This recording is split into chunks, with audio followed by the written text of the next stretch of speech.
نحمده ونصلي ونسلم على رسوله الكريم اما بعد فاعوذ بالله من الشیطان الرجیم بسم اللہ الرحمن الرحیم مولاي صل وسلم دائما ابدا على حبیبک خیر خلق کلہم۔ عذاب قبر کے بارے میں باب چل رہا تھا کہ قبر میں عذاب ہوتا ہے یا نہیں ہوتا، یا روح کو عذاب ہوتا ہے یا جسم کو عذاب ہوتا ہے یا دونوں کو عذاب ہوتا ہے، کہ عذاب کے متعلق کیا کیا معلومات ہیں وہ آج کی ویڈیو میں ہم جانیں گے۔ تو شروع کرتے ہیں۔ حضرت عائشہ صدیقہ رضی اللہ تعالی عنہا سے مروی ہے، فرماتی ہیں کہ ایک یہودی عورت ان کی خدمت میں حاضر ہوئی اور اس نے عذاب قبر کا ذکر کیا اور آپ سے عرض کیا اللہ تمہیں عذاب قبر سے بچائے، یعنی تب حضرت عائشہ صدیقہ رضی اللہ تعالی عنہا نے نبی کریم صلی اللہ علیہ وسلم سے عذاب قبر کے متعلق پوچھا۔ آپ نے فرمایا ہاں عذاب قبر حق ہے۔ حضرت عائشہ صدیقہ رضی اللہ تعالی عنہا فرماتی ہیں کہ اس کے بعد میں نے کبھی نہ دیکھا کہ حضور علیہ السلام نے کوئی نماز پڑھی ہو اور عذاب قبر سے رب کی پناہ نہ مانگی ہو۔ یعنی ایک یہودی عورت حضرت عائشہ صدیقہ رضی اللہ تعالی عنہا کے بارگاہ میں آئی اور ان کا آنا ملنا کسی کام کی غرض سے تھا، کسی وجہ سے تھا، یعنی وہ آئی اور ان سے عذاب قبر کے بارے میں ذکر کیا، یعنی آپ سے عرض کیا، یعنی اس یہودی عورت نے حضرت عائشہ صدیقہ رضی اللہ تعالی عنہ سے کہا اللہ تمہیں عذاب قبر سے بچائے، یعنی تب حضرت عائشہ صدیقہ رضی اللہ تعالی عنہا کو عذاب قبر کے بارے میں معلوم نہ تھا، تب یعنی آپ کو معلوم نہ تھا، تو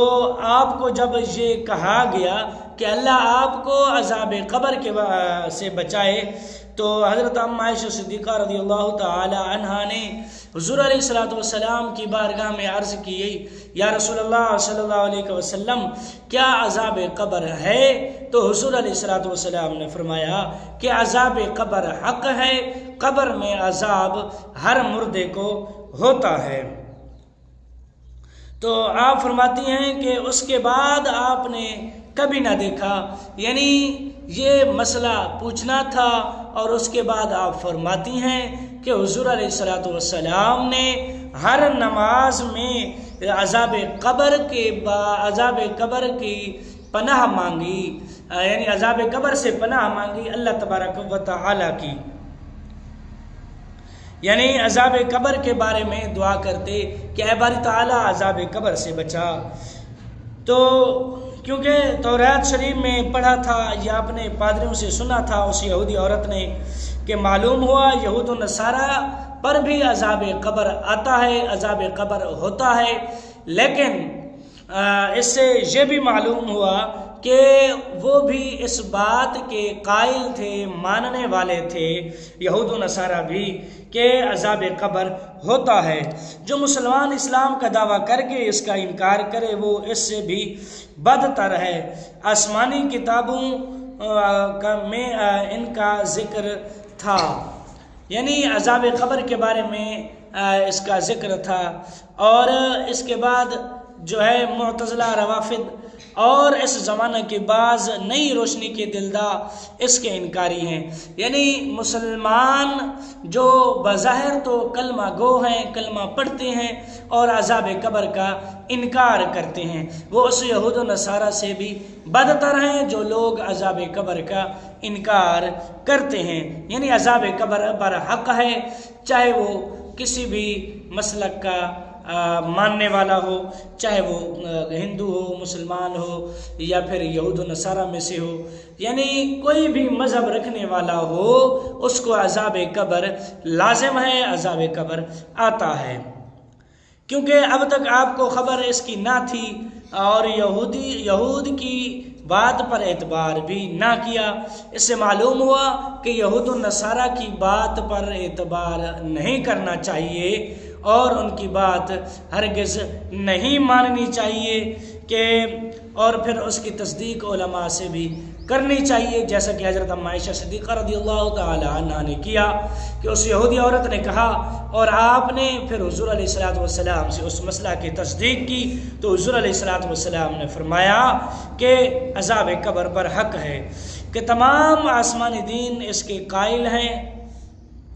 خیال رہے کہ کفار کا عذاب قبر کسی صورت سے دفع نہیں ہو سکتا، یعنی کفار کو عذاب قبر ہر حال میں ہوتا ہے، وہ ہر حال میں ہو کر ہی رہے گا